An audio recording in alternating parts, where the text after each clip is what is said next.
It's been nearly 3 years since flight paramedic Derek Boehm, a retired U.S. Marine, took the plunge that nearly took his life. It was December 15th, 2015. You know, it was a Tuesday. It was like any other Tuesday. This is the Native Air helicopter he had been flying in for years.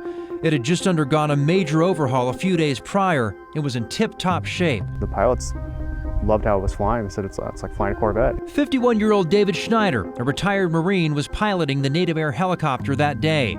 38-year-old Chad Frary, retired U.S. Army Special Forces, was the flight nurse on board.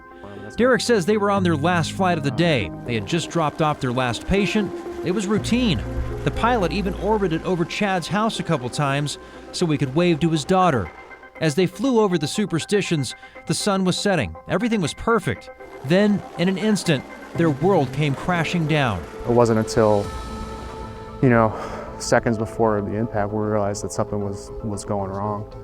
Our pilot, Dave Schneider, he's just a fantastic pilot, great guy. Would never put us in harm's way.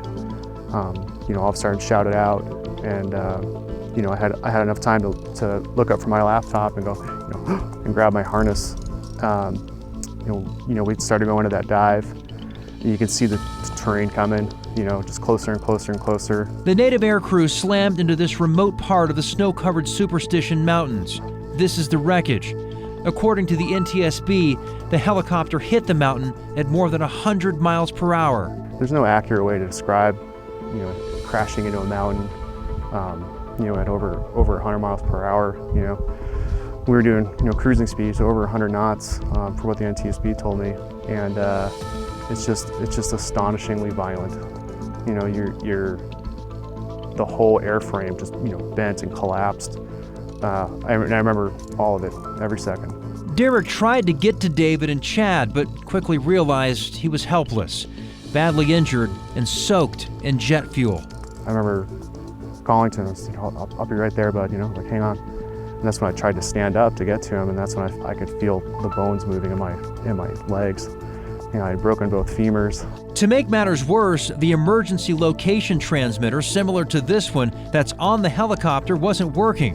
It's designed to go off and send out a specific distress signal on a specific frequency so that a downed crew can be found. Well, apparently it was damaged or destroyed because it never went off. 1 hour turned to 2, 2 turned to 3. It was getting dark. The temperature was dropping. Then, out of nowhere, Derek heard the sound of 2 Black Hawk helicopters that just happened to be flying over the area. And just so happens his iPhone was still working and within reach. I took out my phone and turned on the flashlight and just started kind of waving it at him. And sure enough, I was talking. You'll talk to the aircraft like, "Look right, guys, look right, look right." And sure enough, they changed course. Banked to their right, and it started dropping altitude. And then the pilot turned on his spotlight. And at this point, I was just like, "Oh my God, did that really work?" The chopper started orbiting the crash site. Then a couple guys rappelled down, loaded Derek up, and flew him off the mountain. I remember cheering, getting real excited, and a feeling like you can't imagine, where at least they found us now. You think this device you use every day, that people call 911 on millions of times a day, comes down to a flashlight.